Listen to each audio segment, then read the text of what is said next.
The United States is currently in the middle of the worst opioid epidemic ever. More than 800 people per week die from opioid-related overdoses. In a Stats News article, it was predicted that as many as 650,000 people will die of opioid overdose in the next 10 years. This would be on top of all the deaths that have already happened during the opioid crisis. The Center for Disease Control, or the CDC, has estimated that nearly 64,000 people in America has overdosed in synthetic opioids, fentanyl, heroin, and painkillers such as Percocet and OxyContin. Opioid overdose is now the leading cause of death of Americans under the age of 50. The increasing death count is the aftermath of an escalating public health crisis. Opioid addiction became more dangerous with the introduction of illegally manufactured opioids. But before we get any further, let's ask ourselves, what is an opioid? Opioids, according to the National Institute of Drug Abuse, are a class of drugs that are chemically related and interact with opioid receptors on the nerve cells. They are a class of drugs derived from the opium poppy plant and can be divided into two basic categories: legally manufactured opioids used as medication and illegal narcotics. Usually, opioid painkillers that are prescribed by the doctor are generally safe when taken for short periods of time. However, these drugs produce a euphoric feeling in addition to pain relief. As a result, they are easily misused, which can lead to addiction.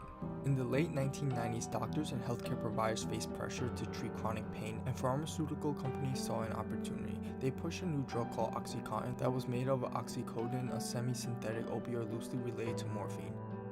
These companies assured the medical community that the new wonder drug was not addictive and they were safe to prescribe to patients. Do not have serious medical side effects, and so these drugs, which I repeat are our best, strongest pain medications, should be used much more than they are for patients in pain. From 1996 to 2002, Purdue Pharma more than doubled its sales force and distributed coupons so that doctors can let their patients try a 30-day free supply of its new drug. In the course of 6 years, the prescription for OxyContin in the US increased by a factor of 10 times. However, by the time the public had realized that OxyContin was just as addictive as other opioids, it was already too late.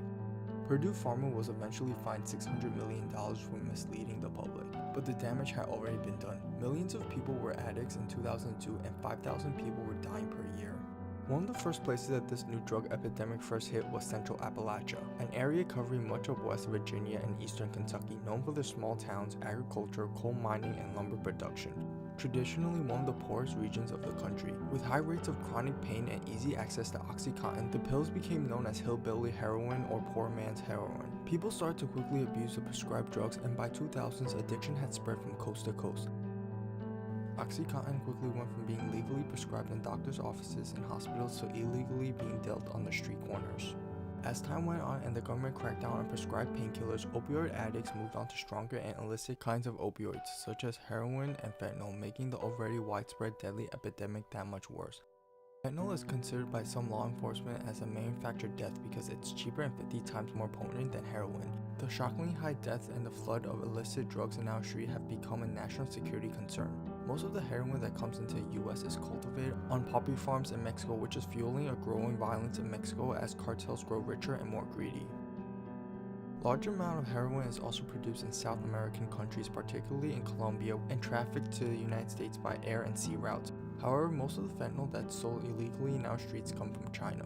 Over the past decade, the US has provided Mexico as well as other South American countries with resources to fight cartels that make heroin. US official has stated that this has caused the arrest of high-ranking cartel members such as Joaquin Guzman, known in the media as El Chapo. The Drug Enforcement Agency, or the DEA, the leading US federal agency on counter-narcotics, has coordinated with China to crack down on fentanyl production from coming into the US, increasing the number of Border Patrol agents, heroin seizures, and trafficking arrests have more than doubled. Some states have placed a limitation on how many opioids doctors can prescribe. The CDC have released guidelines and recommendations asking doctors to avoid prescribing opioids to patients except under extreme cases. Hospitals have experimented with other ways of battling chronic pains and averted from prescribing opioids. In response to the growing opioid epidemic, the U.S. Department of Health and Human Services, or the HHS, have focused their strategy on improving the public's access to addiction treatment and recovery. Additional funding has been given to help fight addiction, while some states and local government has armed first responders with naloxone, a medication designed to quickly reverse an opioid overdose. While currently there's no agreed direction on how to tackle this opioid crisis, most people would agree that the government has not done enough. Until we can come up with a solid plan to end this epidemic, the problem is going to get a whole lot worse before it gets any better.